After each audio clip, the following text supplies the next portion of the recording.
Welcome to News Now on M6. I'm your host, Morgan Curtis, and with me today is Madison Bonderick. We have some pretty interesting stories for you today.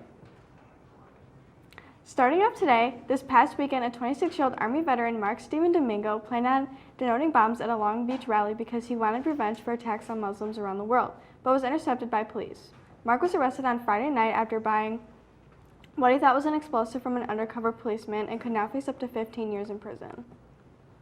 On April 30th, police in New Zealand located a suspicious package and ammunition in a vacant lot in Christchurch. This was right down the street from the recent mosque shootings, which left 50 people dead. The police quarantined the area and evacuated the surrounding buildings.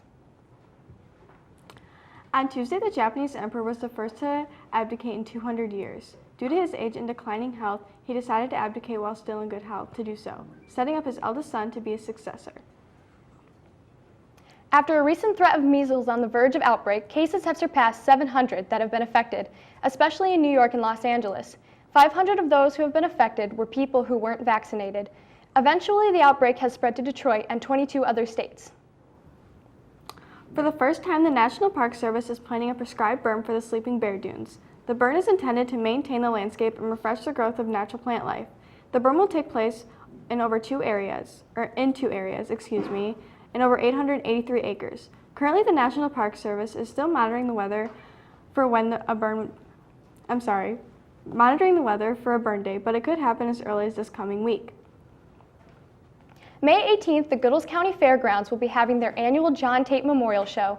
This show is dedicated to John Tate, or better known as Yummy, who was taken from us too soon. The show registration starts at 7:30 a.m. and classes begin at 10 a.m.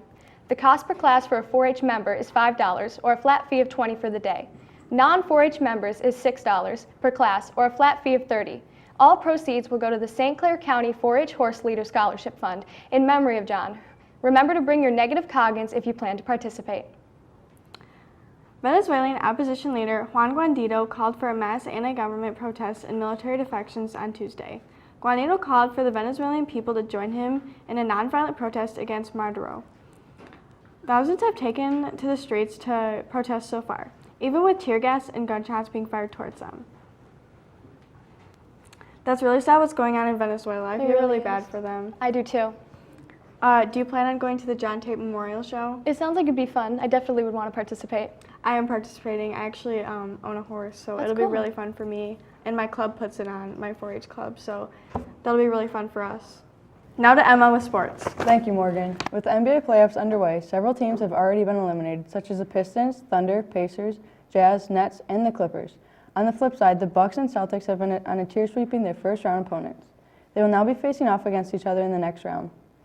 Chiefs wide receiver Tyreek Hill has recently been suspended for suspected child abuse charges.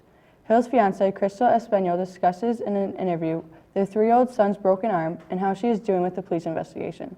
Their son claims that his father is responsible for the broken arm, and Espanol claims Hill has used a belt against the child as well. Hill is currently under investigation for suspected child abuse. As expected, University of Michigan will lose 4th-year junior Charles Matthew. After he graduates this spring, freshman Ignas Brazdeikis told ESPN earlier Tuesday he intends to enter the draft with an agent. Sophomore guard Jordan Poole will also be entering the draft. All 3 moves were confirmed by Michigan. With this year's girls soccer team, the JV and varsity teams have started off to a good start. This past weekend, the varsity girls, including girls from JV, have won the tournament in Crowds Lakes, winning all 3 games. The teams have at least 2 to 3 games a week, so make sure you get out there and support your Vikings. We'll be right back after this break. 1 in 5 Americans experience some form of depression in their lifetime. Depression is a combination of genetic, biological, environmental, and psychological factors. Depression can inflict itself upon anyone at any moment. There are a total of 9 different types of depression, all slightly different from one another. Some signs are lack of interest in activities, changes in sleep, feelings of worthlessness and guilt, and difficulty concentrating. Most forms of depression are treatable through medication, therapy, and taking out triggering sensors. Depression is a real issue and shouldn't be handled by yourself. It should be left to the professionals. If you have any questions about depression or any other mental illnesses, please call 855-777-8867 Welcome back to News Now. Morgan, do you like chocolate? I'm not a big fan, but I am a big fan of this next story. A small sweet shop in Western Germany had a strange emergency call. A tank full of chocolate overfill spilled out onto the streets and the yards of the locals. The small-town firefighters had to close off the street and shoveled more than 180 square feet of chocolate off the road, and then had to call in a cleaning specialist to clean up the streets. A deaf puppy gets a second chance at life when rescued by a man who shares similar disabilities. Nicholas Abbott, also deaf, made an unbreakable connection with a black lab puppy named Emerson.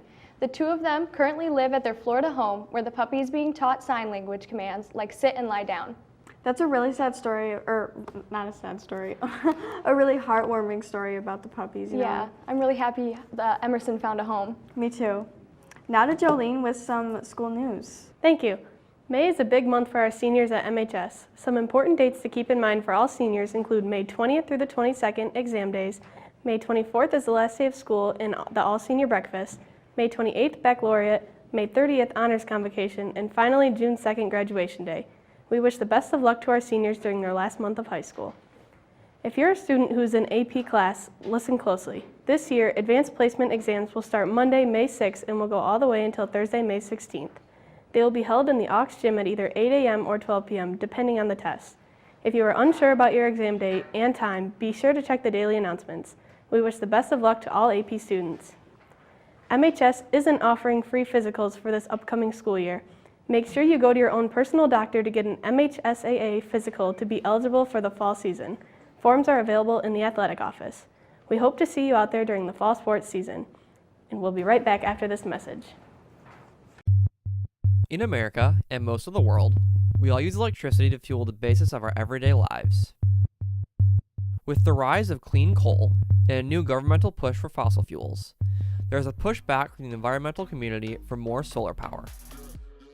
In the US, from 2017 to 2018, there was a 0.6% increase in fossil fuel use and only a 0.3% increase in solar energy. Though it may sound similar, the increase in fossil fuel use is 113 billion kilowatt hours versus only a 14 billion kilowatt hour increase with solar. In total, solar power only produces about 2.5% of what fossil fuels produce. Clean and renewable energy is something that eventually everyone will need to convert to.